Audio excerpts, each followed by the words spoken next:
Let's give him something to cheer for now. Personal foul, 69, offense. He was giving them the business. Time now for the College Football Inquirer. Here's Pat, Russ, and Dan. Welcome to the pod. Sorry to all of you listeners who had to suffer through my absence last week. Record ratings for last week. Good ratings. It was a surge in listenership. A big off-season episode without me. No, I was not passed out under a beer hall table, Pat, in Munich.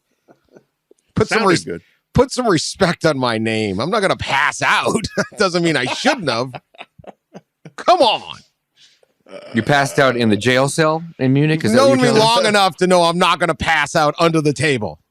Yeah, no, I've never seen you pass out. Okay. I was a little insulted. Not that I would overconsume in the Munich beer hall. In the Uber back, Dan. In the Uber back, passed out. Uber back. No, I was, pretty under control. It's kind of family vacation. So, but boy, they do have some excellent beer halls in Munich, Germany. I highly recommend it. Trip there. Great city. Yeah. So you did there in Austria and Rome, is that right? Yeah. We were all over. Around? The drinking was best in Germany. The food was best in Italy. Austria was just cool. Yeah, not bad. Good all around trip. You did the train. Did a lot of train. The train. Every time I go to Asia and Europe, I just get frustrated that we can't have the train. Oh yeah, here. I know. It really is. It's really frustrating. And it's never going to happen. It's just never, so not at least efficient. in my life. Yeah. It's like, let's see. We have this one way of moving people around that's cheaper, faster, and safer. No way, bro. I want the slower, more expensive system. Yeah. I'm an American. I don't like that. The chance to die in a vehicle accident. I want that too. I don't want to take a quick train for an hour and 45 minutes. I want to drive in traffic for 4.5 hours. I'm a damn American. What is the opposition to the train? I don't know, but it's there. I don't understand. It's like the highway building lobbies or the airplanes. Like, I just don't get it. I don't know how anyone goes to Europe or Asia and rides in the train and goes, well, no, we don't want this here. Right. They're great. Bullet train in Japan is phenomenal. Oh, the Japan, the China, yeah. Korea. Mm-hmm. And Europe's not quite as fast, but fast enough. I don't know. I'm baffled. It was one of the big things when I moved from the South to DC is the access here to the train up to the East Coast corridor, Northeast corridor, New England, and how great it is. In fact, I'm taking it this coming weekend to New York. Now, I will say the train isn't inexpensive. It shocks me how expensive our trains at least are here, like through the Northeast. You could really get a flight for it, but it's just so convenient on the train. It is though. It is great. When I went to Europe, a few weeks ago, we took the train a couple of times, and it's frustrating to come back and think that, they've managed to do it across multiple countries, and we can't do it across more than really 8 states. So. Well, and that's only in one part of the country. Yeah, we can't do it at all in a lot of the. And the Northeast and the Amtrak in the Northeast is it's like a half-ass European or Asian. Yeah, it's half-ass Europe, and it's more expensive too, which is frustrating. Yeah, it's okay. It's okay, and it's better than nothing because you can get on a train in Boston and you get to New York in 4 hours, but it's still not fast. They have the Acela line. But it's not like the trains in Europe. And I just don't understand what was it? This isn't new technology. It's not new. I don't know. I don't know how they convinced Americans that the train was somehow a negative. I'm constantly baffled, as you guys know, that whatever political parties choose whatever lane they're in, both of them. I'm just like, well, how is that in line with who is against cheaper, faster, safer, and more enjoyable? Who took that mantle up? How did you convince people? It's a great sales pitch for Amtrak. Great slogan. Quarter-assed Asian efficiency. It is. I mean, the Asian one's just like, yeah, hey, you want to be over there in about 45 minutes? Where is it? 300 miles away. Yeah. Like, I can't take a train. I don't even think there's a train running from Detroit to Cincinnati. I don't even think there's a direct train. There is nothing between Detroit, Michigan, and Cincinnati, Ohio, except a cornfield. We should be able to get there in like an hour. And I think you got to like connect through Chicago. It'll be 2 days to Cincinnati. Like, what is this?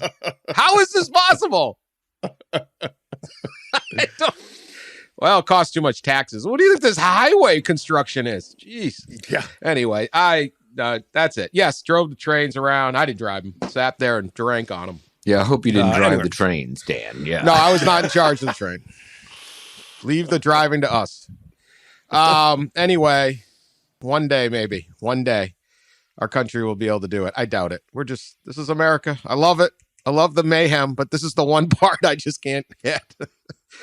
Anyway, get to some of the stuff I missed. We got a new Big Ten commissioner. That seems like the greatest job ever at this point. He just comes in like, telling you. Last guy did all the work.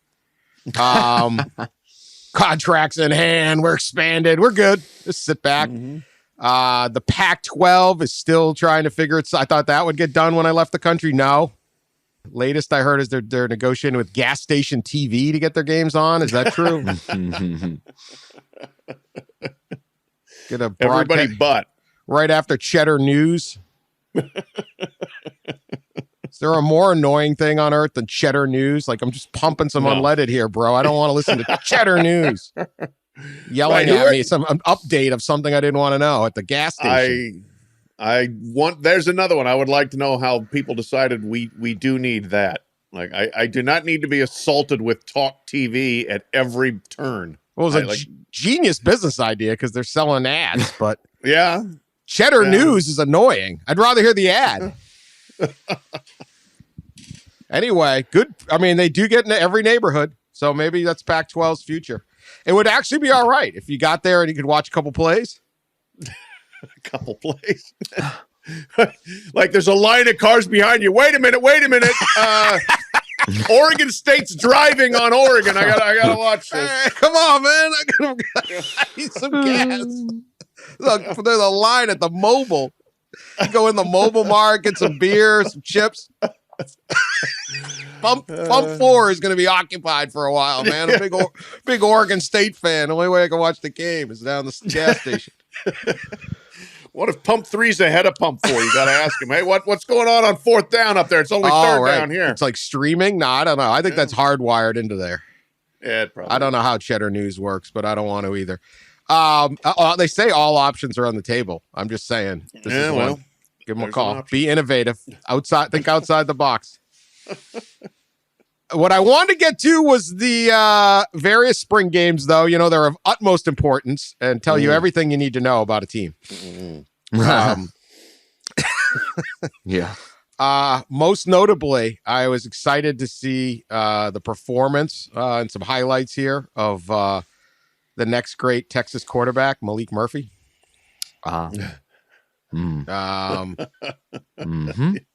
Who are these other guys? Yeah. What happens when Texas has a spring game and Malik Murphy, 9 of 13 for 165 yards and 1 TD, plays better, or at least as good, as Quinn Ewers, 16 of 23 for 195, and the vaunted Arch Manning, 5 of 13 for 30 yards, which I believe, according to Message Board Genius at Twitter account, led to a thread on one of the Texas boards, is Arch a bust?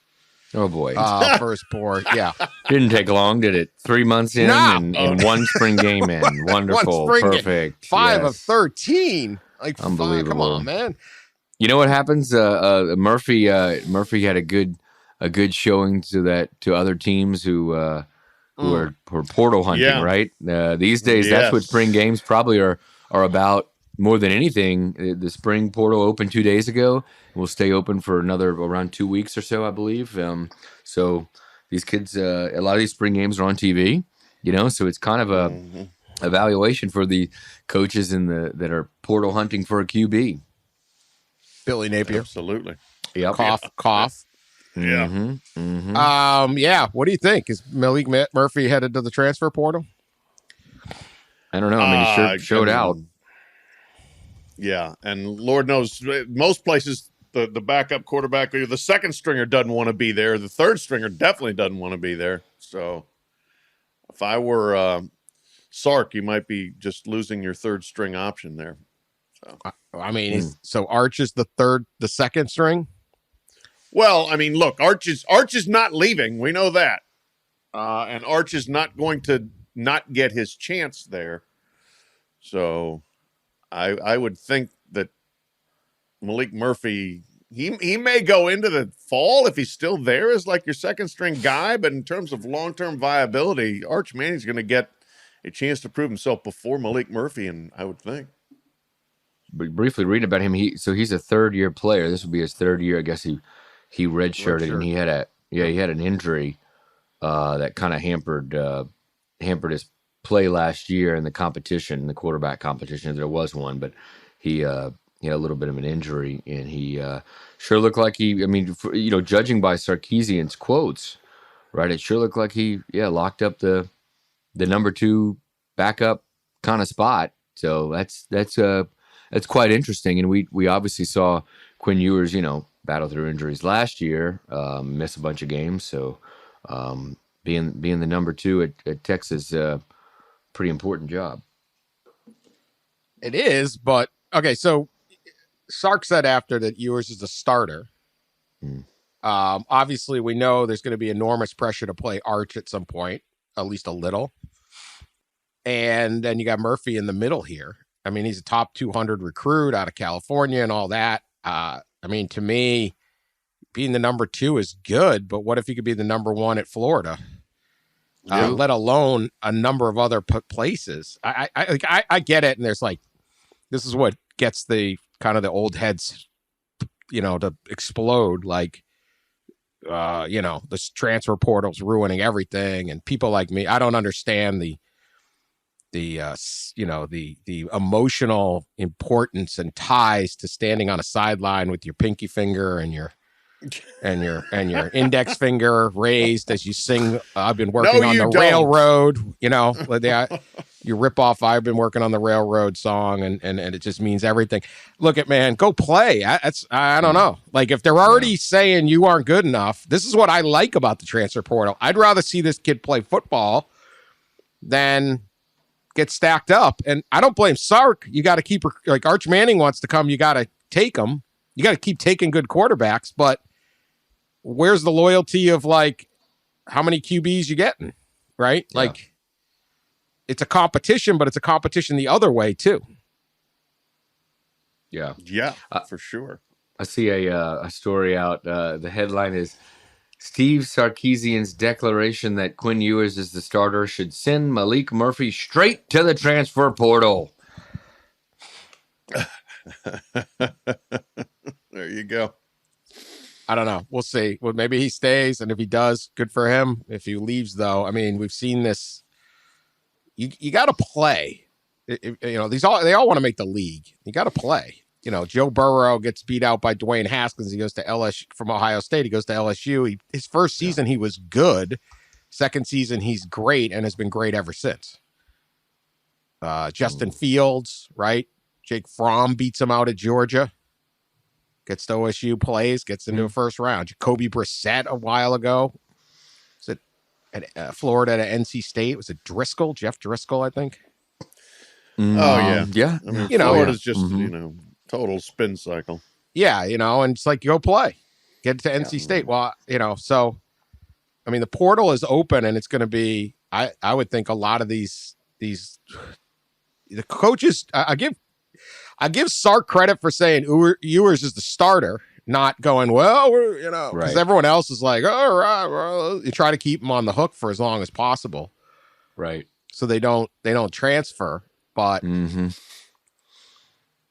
reminds me a little bit. Remember Dave Aranda last spring did this with his quarterback situation, right? He named, I'm going to miss on the names here, right? But he named the starter was not the returning player, and the returning quarterback left and entered the portal over the summer or in the spring when normal coaches do kind of right say, hey, this competition's going into the fall, and so then it kind of in a way it kind of screws the one of the players from transferring. So kudos to Sark. So the door's open now for one of these two backups to transfer, but I wouldn't think.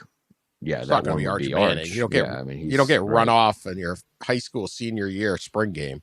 Right. Yeah. So we'll be interesting to see that. I believe Florida. I'm just throwing Florida out there because neither Graham Mertz nor Jack Miller apparently did a whole lot that makes anyone exciting, and Napier actually said they need another quarterback in the portal. Portal hunting. Yeah. Mm-hmm. That I think there needed to be a reality check of sorts at Florida anyway. Like we've seen Graham Mertz throw a lot of footballs in college, and to expect that all of a sudden he was going to transform himself into something he really hasn't been would be unrealistic. Jack Miller has had some opportunities at Florida and hadn't done anything to make anybody believe that he was going to be the quarterback that puts Florida up alongside Georgia and Alabama and LSU. So I think you got what you got, and now we'll see what else they can get. Yeah. What was the score? 10-7 was the 10-7 was the final score of the Florida spring game. I heard about it over the weekend. Didn't believe it until I'm reading this story now from the Tampa Bay Times. Unbelievable. 4 takeaways from Florida's ugly spring game. A 10-7 victory by the Orange. My goodness. Old school SEC right there. There you go. Yeah. I was seeing some tweets from there where the media was lobbying for the punter to be the MVP. So not really the buzz building spring game you want. They didn't even go for it on 4th down. Like, what are you even bothering with punting? How do you punt in the spring game? Like maybe once. All you're gonna do is get injured. The punter needs reps too. The punters need rep too, Dan. Come on, man. Punters need live see reps. Whether he can he directional kick? Got to manufacture some scoring just for season ticket sales. How do our coverage sales. Units look running down the field? Come on, man. Ohio State they brought Archie Griffith back to score a touchdown. Do you see that? Well, they should. Have you? No, I didn't see that. Yeah, They let him run one in. See, there you go. Run up the score. Obviously, no one's going to tackle him.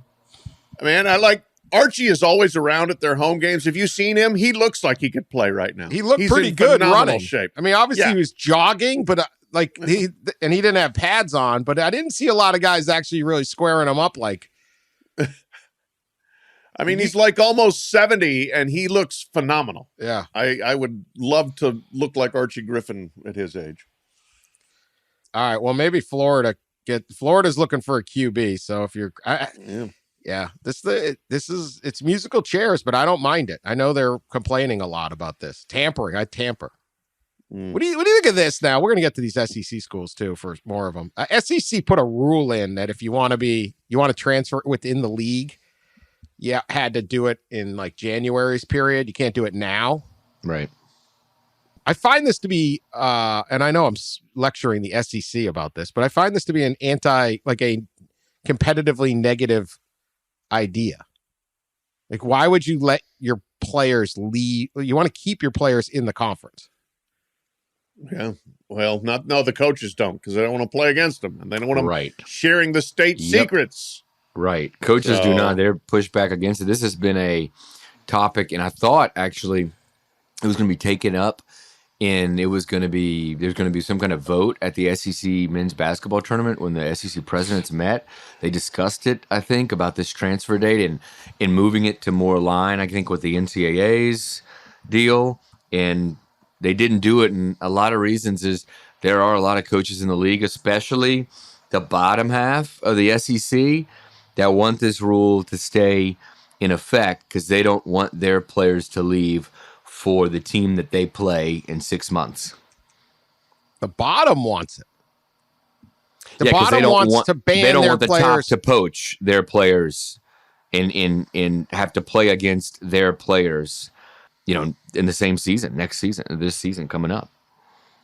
I see it totally different. Mm-hmm. You go the other route. You get their players too. Like that's the thing we've seen with the portal. Yeah, true. I guess there's look just at a bigger TCU. fear, They went all the way to the title game. I mean, yeah. Here's the hilarious thing, though. Like, once again, if we don't like movement within the league, should we look at the athletic directors within the SEC? Assistant coaches, head coaches. Where did Scott Strickland come from to Florida? Oh, Mississippi State. Right. I mean, Greg Burns at Alabama. He had been at Mississippi State before. Scott Woodward. Let's see, where had he been? Oh, he'd been at Texas A&M. Ross Bjork. Oh, he had been at Ole Miss. Now he's at A&M. Cohen at Auburn. He'd been at Mississippi State. Yeah, there's five or six of them. And then the head coaches, the coordinators. I mean, it's constant poaching the SEC of one another. Players, the SEC. No. Except for the player. I don't know. I mean, except for the players. I would want to keep I want to keep my talent in the conference. If I'm the overlording view of the league, right? I maybe on an individual basis, you sit there and go, you know what? I got a nice linebacker here. He's going to transfer. He'll have a spring game, and then Alabama be able to poach him. I mean, it just seems like small. I think you got a better shot at landing an Alabama kid coming down, who just realized he's never getting on the field, than you losing your star player after the spring to get poached up. But I would overwhelmingly just say, well, we want the best players in our league, so we don't want to ever hinder a guy. Okay, so we just talked about Malik Murphy. Malik Murphy's in the Big 12 right now. He could transfer to Florida, but in 1 year, he couldn't. So if this kid wants to transfer and he's a viable starter, and there's a SEC team that needs a viable starter, and you sit there and go, sorry, you're going to have to go to Arizona State or something. Yeah. Like, that's not over. Now, look, they win the title every year. Probably doesn't matter. Yeah. But and that's one. Look, the coaches push back hard on that, and they listen to the coaches, I think, in those situations. The coaches, if you let them actually vote what they really want, they would say no transfers within the league, period. Or transfers at all. Yeah, probably so. Coaches are always wrong, though. Like these coaches are not. I know everyone. I talked to Saban about this. It's like, well, these guys aren't really on top of. They don't think beyond. They're their own thinking about themselves. Whatever's 2 seconds in front of them. Yeah, right. They're thinking about their own team, and I mean, and to them, they get paid a lot of money, and obviously have a lot of pressure. You could understand why they think that way. It's just all about advantage me. How can I get an advantage? And I think. A lot of the coaches in the league, maybe it's both the top and the bottom of the league, but I've talked to enough in the bottom of the league that push back against it because they are afraid that the top of the league is going to come in and grab some of their best players, and those best players they will have to play against that season. They can still get them though. Like, I don't know, scared money doesn't make any money, and if you're in the bottom of the bottom of the league is always in the bottom of the league. I don't know. I'd want the transfer. Anyway, probably not that big of a deal, but it's kind of it's a weird thing. I would always want my guys to stay. If you really think that one kid on your team can unleash all the secrets to your entire operation 6 months later.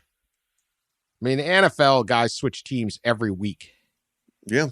And people will pick up somebody from a team that that they're playing next week. They will, but how much does it really matter? Yeah. They will occasionally. I don't know. Georgia, Brock Vandagriff and Gunnar Stockton trying to unseat what appears to be Carson Beck's job. Now that the law firm of Stetson Bennett is hanging around the early mornings of the Dallas party scene and trying to make the NFL. Maybe. Yeah. Beck was 13 of 18 for 211 yards. This report I'm reading, an emphatic case he should be the starter. Vandagriff and Stockton made plays, but also turned the ball over. Big question would be, is Vandagriff on the move? Stockton's younger, right? Stockton's the Yeah. kind of seems like if you're the freshman kind of guy, you're going to hold out a little longer. Now, you also only get one transfer now, unless you come up with Uncle Dialysis. Well, and even that has been ruled out, right? So the waivers say. have gotten much stricter. Yeah, so they say. You're right. I'll believe it when Yeah. I see it. Yeah. I will believe it Yeah. when I see it. I'm so close to Uncle There will be lawyers. Dialysis. He's a big part of my life. He needs me there to hold his hand as he goes to the dialysis clinic every Tuesday. Uh-huh. How often you got to go to those things? I'm sorry I'm not up on that. But Remember when the Louisville and Kentucky made the yeah. Final Four and two dudes fought at the dialysis clinic? A Card fan and a Wildcat fan. They had a brawl. in Georgetown, Kentucky. Maybe I'll call him up and ask him how All-time often classic. he come. All-time Yeah. classic. Yeah. But Oh. going back to the transfer thing real quick there, I want to see in an era where mental health has been prioritized, how many waivers come with mental health attached as a reason why I need to transfer and be eligible. To which I New will one. say this. If you are in a mentally precarious situation, maybe you shouldn't play football for a year. Maybe you should take a year off and not play and sit out as a transfer. But that never seems to actually be part of the equation. My mental health will be better if I'm starting. My mental health would be better if I am improving my NFL draft stock by being in the lineup. Certainly. What is the genesis of the mental health? I'm not playing. It's not fun. No. No, they're going to struggle with that one. How do you say no to that? That's the thing. They should never have had a waiver. I'm telling you. Never. I'm generally in favor of no rules on this stuff, but they got a little soft and they got exploited on it, and they're going to continue to get exploited. Never should have. 1 year, sit. On transfer, sit. Mm-hmm. I don't know. Anyway, did you guys watch any of the Georgia? I mean, at least I had an excuse to not watch. I was in Italy or something. What do you got? What's your excuse? I was on the slopes. I was down. He was on the slopes. I was down at the lake. Oh, God. This is good work, people. Come on, there's spring games, Dan. Get out of here with this spring game nonsense. I wouldn't miss it. I wouldn't have missed it. Oh yeah, right. Right. Sure. Look, yeah. If you've ever been a beat writer for a team, there is nothing worse than covering spring football. And you know what? A lot of the players feel the same way, especially the older guys. Like, I hate spring football. So you go out there and you plow through all those practices, and then you get to a game, and then some fourth-string running back has 8 carries for 81 yards, and everyone decides he's the man, and then you don't even see him in the fall. Well, and it's interesting. We kind of touched on it earlier, and I've actually heard it from some coaches. All these spring games now are televised, and they've been, over the years, they've been televised, and more get televised each year. But now with the portal and transfer situation, honestly, a lot of the coaches don't necessarily want their best players or even their second best players to have some great, fantastic game, because guess where they would potentially go? Into the portal. So you don't want to. It's like I think an assistant coach told me this over the winter back in December or January. Said, we're already like we don't want to put our talents out there and for the other coaches to evaluate. It's bizarre. That's a weird thing to say, but I think there are plenty of coaches thinking that way. They don't want their talent taken and kind of put out there nationally or even regionally on television, because they don't want that talent to get overtures of NIL or get in the portal. Get rid of the spring game. So maybe Napier had it right, and Graham Mertz is about to absolutely uncork a Joe Burrow season. We don't know. That would be some chess to other people's checkers right there. We're not playing. That's Saban may not. Watch this, right? Yeah. There's a lot of places that are phasing out the actual spring game. They don't want to actually play a game. Yeah, or they want to, as Hugh Freeze said last week, I think, or the week before, right? They want to have a spring competition against another team. I don't know. Yeah, I did see that. Hugh Freeze wanted to do a 1 or a smaller school battle, right? Auburn Right. versus like Right. Jacksonville Like State, Troy or something like that. Yeah. UAB. Will anyone play UAB? Or are they still trying to? Is everyone aligned to still kill that program? Yeah, Paul Bryant Jr. says no, you will not play a spring game against. Is someone trying to tamper with Archie Griffin then because he looks so good on that touchdown? It's like Archie Kent Griffin State's into like, the portal. There you go. hey man, come on up. Archie was so long ago, I think he probably didn't have freshman eligibility to play, so he might be able to scrape together a year, play for somebody. 68 years old, it says here. Now he played all 4 years. He did play 4? Okay. Yeah, he had 867 as a freshman. That's how damn good he was. Woody. Woody was like, yeah, we're playing him. Yeah. 1,500 as a sophomore, almost 1,700 and 12 TDs as a junior, and then 1,404 TDs as a senior, but he won the Heisman again. He probably would drop off after that.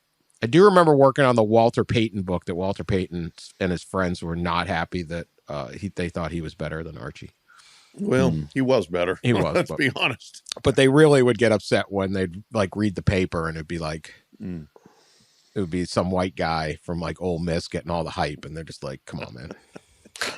we got Walter here, boy. This newspaper is crap. Interesting angle, though, that Kirby Smart has come up with to try to keep. So we mentioned, right? How do you keep your quarterbacks? This is his angle, and not just favorable police treatment in Athens. He's saying that you'll develop better as a backup at Georgia. I can promise you there's no quarterbacks in the country getting as many reps as ours, because we've got enough defensive linemen and offensive linemen to have 3 units, sometimes 4 units. The only way to get better is to go out there and practice and get reps. Some universities can't give kids the reps we can because they don't have the depth. Wow. Sounds like a coach. That's a heck of a spin. That is a smart move. That's pretty sharp. I have no idea if that's true. Always be Cruton. That it does remind me of Saban. I think Nick Saban made this famous. He kind of started it at Michigan State and then on to LSU and of course Alabama. Was the whole idea of 2 spotting at practice, right? You have depth. You got to have depth enough and enough walk-ons to be on 2 different fields and have 2 practices going at the same time.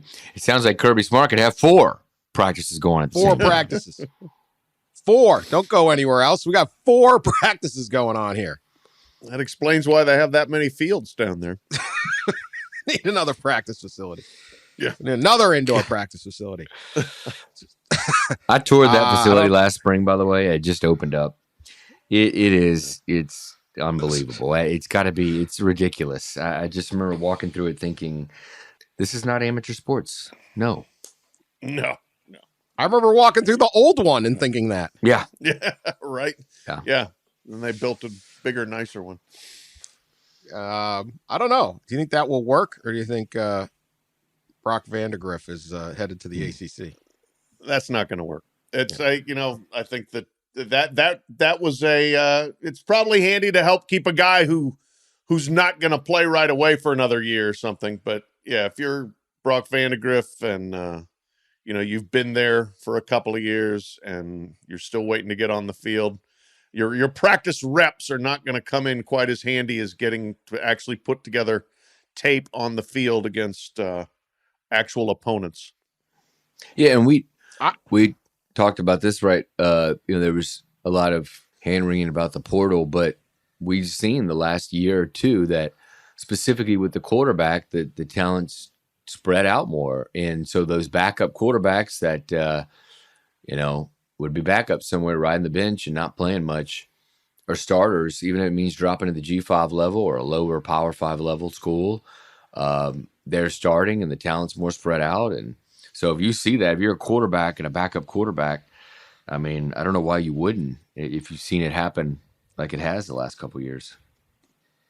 Well, and we've seen quarterbacks drafted, first rounds, Pitt, Let's see. Let's go through this. Clemson, BYU, North Dakota State, Ohio State, Alabama. First round, LSU, Alabama, Oregon, Utah State.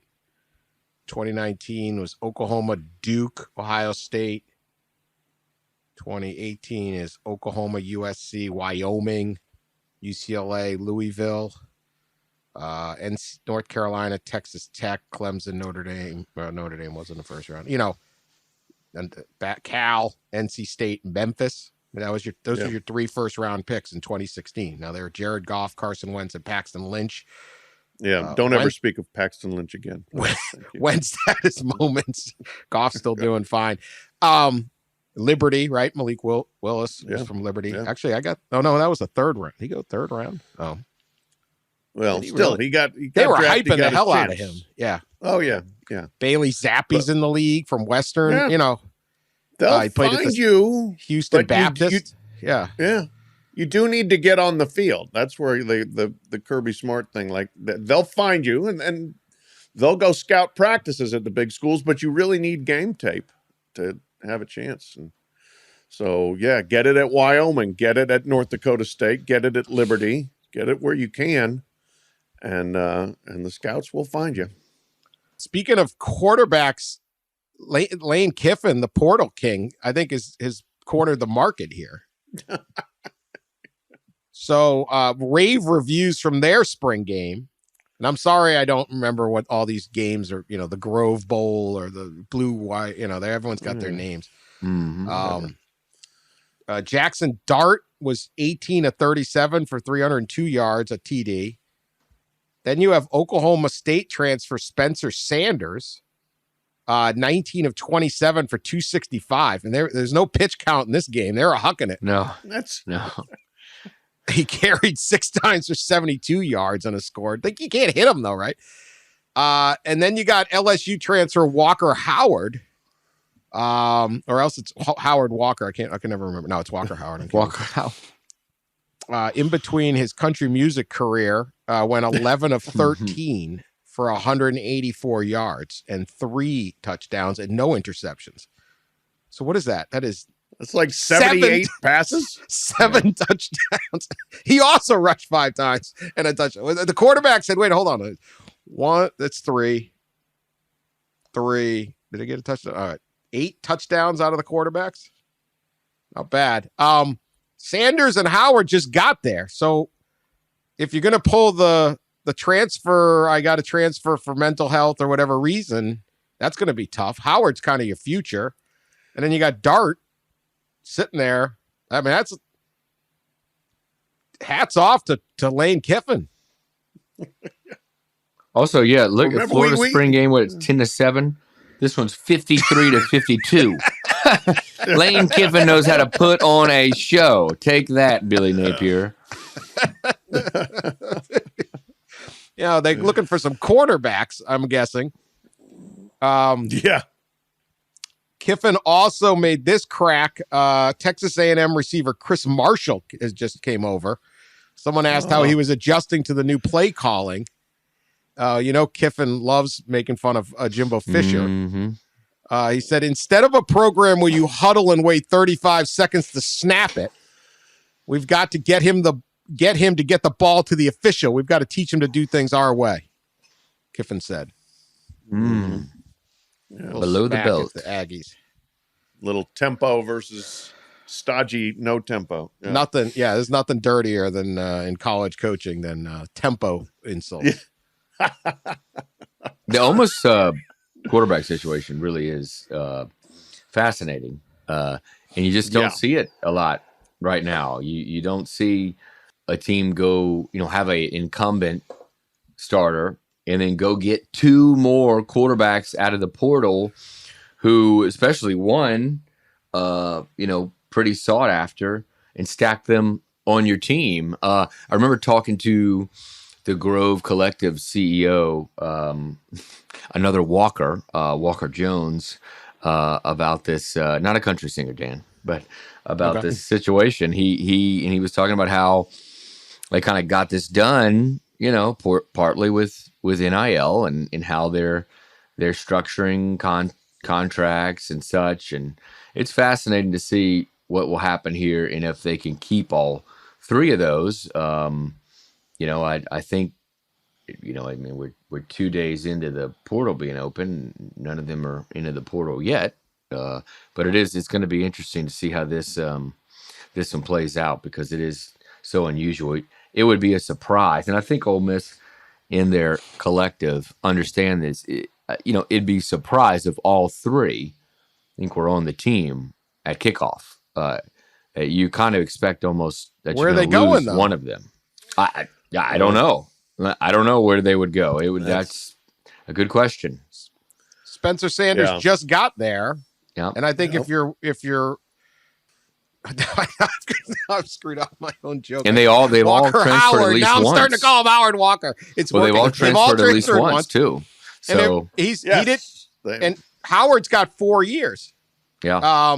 So he's sitting there saying, "Well, Dart's gone. Sanders is like a 50-year guy. He's a grad or 60-year. I don't even know. I'm going to be the starter. Although the portal king will bring someone else in, but that So I don't know if anyone's going anywhere. They're just sitting there with a ton of depth. What we're going to need to actually find out how Kiffin pulled this off is for one of them to leave and say, yeah, he guaranteed. I had no idea, if you're Spencer Sanders, I had no idea Walker Howard was coming. Or Walker Howard says, I had no idea Spencer Sanders was coming. I thought all I had to do was beat out Jackson Dart. And all of a sudden we end up with three of us. But I don't know how this resolves itself. Other than, somebody's going to have to play the Uncle Dialysis card here, or else they're going to have three quarterbacks on the roster, and Kiffin's going to be puffing his chest out look what I did. Smooth move there. There's incentive for them to stay. And again, going back to the conversation I had with the collective folks there at Ole Miss is, they backload, and a lot of collectives are doing this now. They backload the contracts. So these NIL contracts. So it's incentive to stay. So, if there's a year, this is an example. I don't know if this is the exact case, but if it's a year deal that started in January for a transfer quarterback and ends in December, from January to June, you might get only 30% of the contract's worth. And in the last 7 months or so, you get 70% as an incentive to stay. It's quite fascinating how they've arranged that situation there. But it's not pay for play. It's not pay for play. No Never. way. As Mac Brown came forward and talked to him a week or two ago. We had a story last week from him and he just kind of came out and said it. He basically said this BS with it's not pay for play. Well, why are they paying him? They're paying him to play. So it's become pretty obvious to everybody what's happening. Mac will slowly get to me. He's slowly going to get to me. He's coming. Don't pay him. Just let him. Hey, this is your deal. I mean, look, Spencer Sanders was a beloved star at Oklahoma State. Yep. Which throws the ball plenty of times. So he chose to leave and give this a shot. And he obviously thought he could beat out Jackson Dart. And maybe in the end he will. But now that he's there, what is he going to do? You're going to switch again? And go, I don't know how you want to lose the appeal. This is how you lose the appeal. So he took this on and said, I just want to go play for Lane Kiffin in the SEC, I guess. Yeah. Now, whether I cannot imagine Lane Kiffin said, you'll start. You just say, well, you got a chance to win the competition. Well, you don't win the competition. I mean, look, whatever he's getting on NIL, you hang out in Oxford for a year, you get your grad degree, or I don't know. Yep, true. Trying to go to the league, but it's a weird transfer. I think you're better off transferring in a different direction where you're going to be the starter as a senior. Well, I remember being shocked at both Sanders and Howard's transfers, but especially Sanders, because it just didn't seem like there was, readily available playing time. So Howard's a little more understandable, obviously, given how young he is, and this does seem like a play for years to come. But Sanders would this is it for him, and it probably tells you that. I'm sure Lane, didn't promise any starting job. He had an incumbent starter, but it probably tells you that at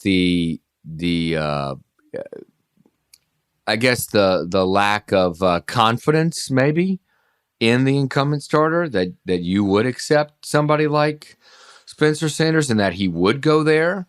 So it almost surprised me if we don't see both of them quarterbacks play a decent amount. And maybe didn't Lane do this last year where he did like a Harbaugh, didn't he? Had like a couple of preseason games there where he kind of had the quarterback competition go into the season and not decided until like a few games into the season. Yeah, Lane did some funny stuff there. You know, I mean, like there was Luke Altmaier was kind of in the picture. Yeah. There was before that, it was John Reese Plumlee, and then it was like all of a sudden Plumlee's a receiver, and then he just became like your running downs, you know, your wildcat package guy, and so and you could see that happening this year, right? Yeah.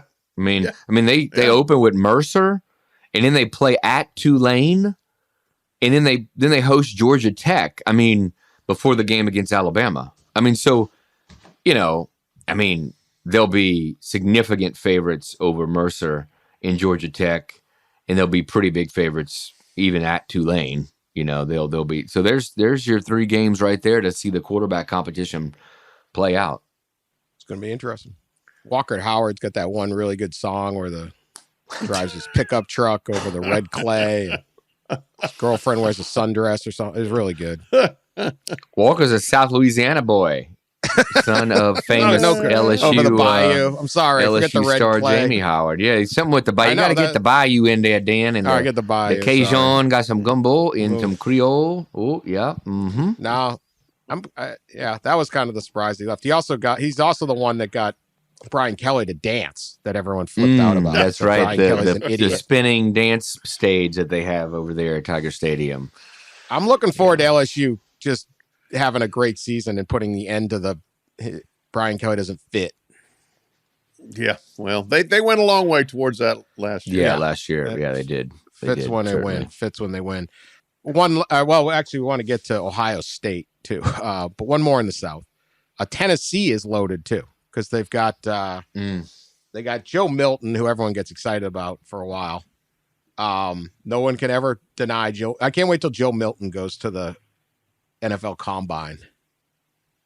Like you think that the Anthony Richardson thing is exciting. Yeah. Wait till Joe Milton goes to Indianapolis, the Combine, and throws the ball 140 yards in one throw. He's drop back to pass and huck it into the upper deck where Belichick is sitting with a pair of binoculars. How's this, coach? I think I got the arm strength. Joe Milton at the Combine is going to be fantastic. Holy Lord. Threw it outside the building. Man, how do you say? I need the update on how to Nico. We got Nico from California. Nico. That's right. I am Malayeva. Amalayeva. I've got to work on it. Malayeva. I had it for a while. He looked good. So the Vols are excited. They got 2 QBs, so that was good this weekend. Give the Vols a little shout out. No controversy there, except when will the freshman take over, I guess? I don't know. Finally, Ohio State is a big one. Devin Brown was not available for the spring game. He's having a quote-unquote finger procedure, so I guess he had some kind of injury there. Kyle McCord got center stage, 18 of 34 for 184 and a TD. Ryan Day giving the classic spring game quote, I think you saw in the game was similar to what we've seen in practice. There's some good things. There's some things you'd like to see a little better. Great. Wonderful. Also, Devin couldn't bear through it in playing this all-important spring game. I mean, they had a 68-year-old at tailback. He should be able to get up. I mean, yeah.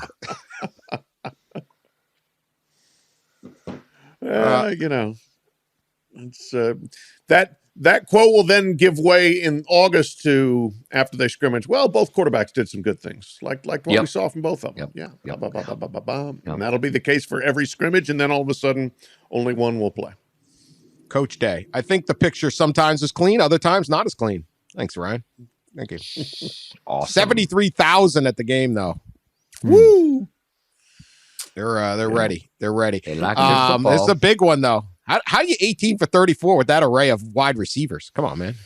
I didn't watch it. Why are there 16 incompletions? Yeah. I think Harrison only played a little, but I mean, anything in his direction should be caught. Obviously, that's going to be a big one because there's a lot of pressure on Ohio State this season. A lot of pressure. So that will be that'll be it. That's what I got. Only 45 minutes on spring games, Dan? Just imagine if I didn't go to Europe. 3 episodes, the next 3 episodes on spring games. We'd be doing a bonus pod this week on. Yes. Oh, now we're going to discuss the Bayern Munich game against. Yeah, no. I avoided that. Thank you. All right, thoughts on our new Big Ten commissioner? Interesting one. You know, the whole time during the search, we were hearing about just internally hearing that they were going to, well, Jim Phillips and just somebody within the industry, somebody within college sports, an athletic director, a commissioner, an associate AD, somebody in a headquarters of a conference office. We get kind of a similar hire to, as we've seen with the Pac-12 and in the Big 12, it's somebody outside of the industry, but somebody that has a little more connection to college sports, probably than those outside hires, I think you'd say. In fact, I remember I talked a story on him, just a really kind of quick hit, what to know about Tony Petitti last week. Petitti last week. Petitti. And I talked to some folks, just a few people for it, and one of them said, "Don't think of him as an outsider. He's not outside the industry." Now, well, he's not. He doesn't work in college athletics. He hasn't worked in college athletics, but this person was talking about these multimedia guys now. They're in our industry. You know, like the Fox and the ESPN executives over college sports, like they're in our industry. We work with them so closely, and they're so important. They're within our industry. So that's interesting. He certainly has all these connections to college sports, and he's been at all these TV networks, and has dabbled in a lot of college events. Overseen a lot of college events. So there is a strong connection there. But I think there's a lot of people within the industry that expected somebody like an AD or another commissioner or somebody like that to be hired who are scratching their heads a little bit. I've been waiting a week to get the reaction to this from one Dan Wetzel. This guy's credited as one of the creators of the BCS. So I'd like to ask the guy who wrote the book, Death to the BCS, what he thinks of that. Well, I will say this. It was a step in the proper direction. It was that. So the BCS, like most of the things in college sports, they should just move forward through the pretend this is going to work phase. Incremental steps, always incremental. But they just refuse to just do the right thing immediately and just move forward because they're scared of everything. And there was nothing he could do. There were too many ADs at the time and too many commissioners that were in the pocket of the bowl industry. And there was no way to fully make the move. So the BCS was a necessary evil, I would say. It was better than what we had. Mm-hmm. So how's that for some reasonable response? See, I'm a man of, despite writing a book declaring a fatwa, if you will, on a championship system. I'm a little disappointed, I have to say. I didn't want a reasonable response. I wanted death to the BCS response. He was stuck with his predecessor, Jim Delaney. That was the problem. Jim Delaney was going to protect the Rose Bowl, then he was going to go work for the Rose Bowl. It's like trying to get a senator from Oklahoma or something to go against the oil industry. When he knows he's going to get paid by the oil industry after. There's nothing you can do. Yeah. So, he made a step, right? You're not going to make a step. So, plus, I made a good penny off those books. So, really, yes. my own. I was at an NCAA AD convention or something once, and they had me up on a panel or speak or something, and someone said, "Raise your hands if you're going to miss the BCS," and I was the only person in the room to raise my hand. All the ADs were like, "That thing sucks," and I was like, "It was all right for me." It's all right for me. I don't know. I think, I thought actually you had to do something. So hopefully he is not going to be, his allegiance is not going to remain with the bowl industry and protecting the sanctity of the bowls. And we get home playoff games. We get a real playoff because he now has some power. I have not heard his opinion on this, but he's certainly wise enough and visionary enough to be part of the BCS. He's smart enough to know, let's go. Okay. Don't give it to, I don't care about the Fiesta Frolic. They're paying you enough to buy your own damn bourbon and your own golf down at whatever the Ritzy Biltmore. Come on. Let's get real. It's so there will be a moment. That's my shot across the bow. Okay. Right now, we're all on good terms. All on good terms. Good. All right. One story I wanted to get to. We were big on the rats. Longtime listeners will remember we were big on the rat wars when we had the battle rats. Battle rats. There was the quarantines around America about 3 years ago. The rats of America were used to feeding off like their local restaurant dumpster. Yeah. Suddenly the restaurant was closed. So then they started having to find other ways to eat. So they started eating each other. God. What? Battle rats. Battle rats. From we went spring deep on game this, to Big Ten commissioner to rats that eat one another. Only on the pod. We went deep on it. It led to the great debate that the chance, the teams of the Northeast are not going to win the national championship in college football. But could a New York rat dominate any rat? Like a Brooklyn rat goes to Knoxville and it can trounce like 5 of those country rats, right? Country. Probably. But the inner city rats, SEC, gotta watch. You got it right. Yeah. But who would win a rat fight between? This is all because New York City has created their first rat czar.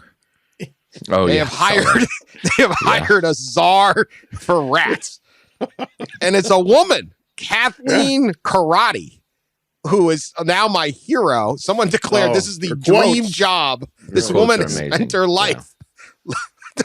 It's a New York Times story, and the New York Times just with no irony or humor to it. Like, not a single laugh in this story that there's now a rat czar, and this woman has trained her whole life to decimate the rat population of New York City. What a life. I want to read this woman's book.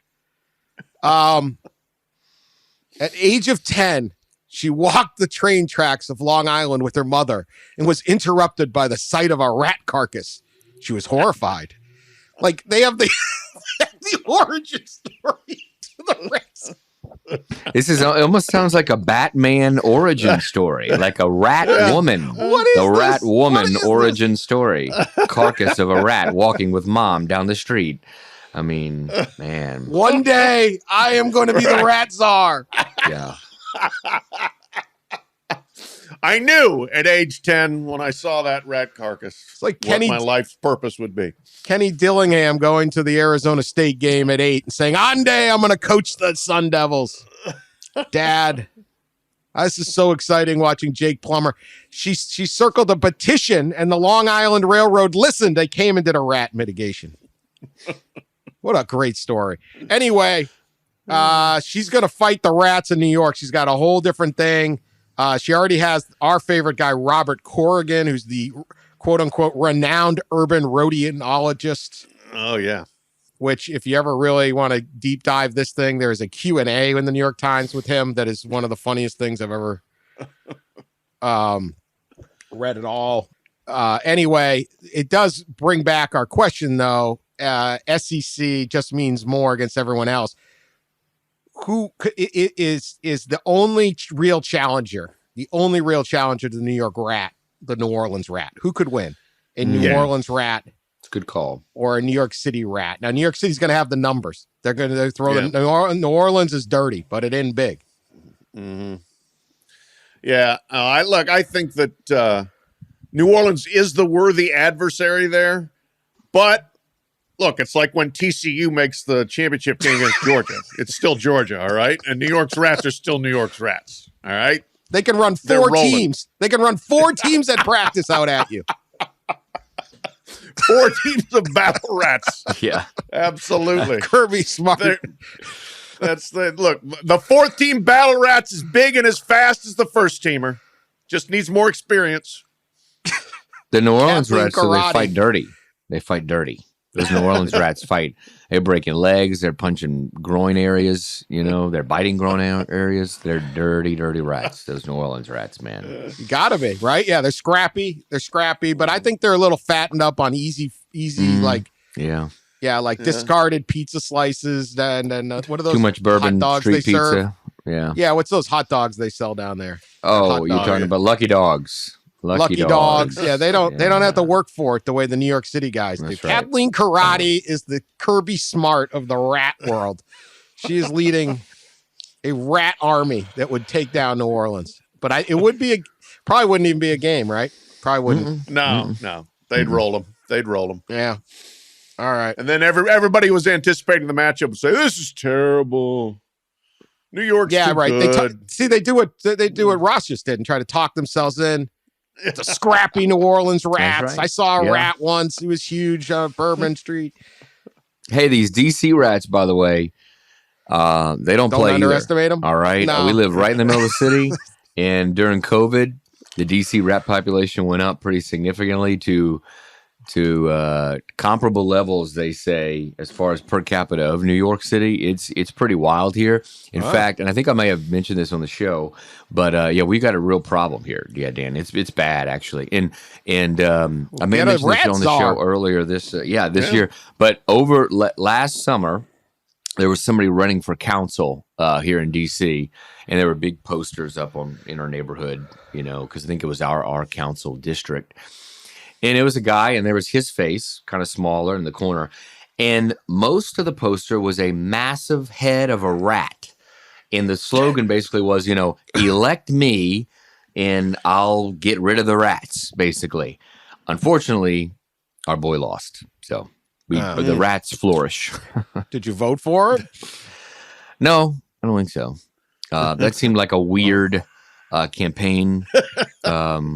Platform. I feel like there are other priorities. I mean, the rats are bad here, but I feel like there are other more important priorities. But we've had, look, I'm not going to get into it on the show, but we've had some serious rat issues. Just a neighborhood, home, right? We've had some issues. They don't play around here, man.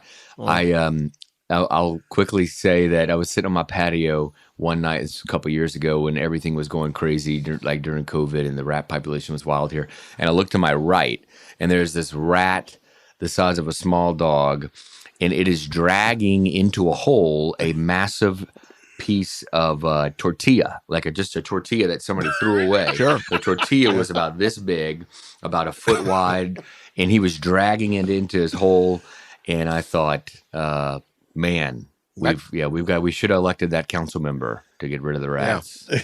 Taco that Tuesday. That actually sounds like the Pimlico Racecourse grandstand on an average Tuesday.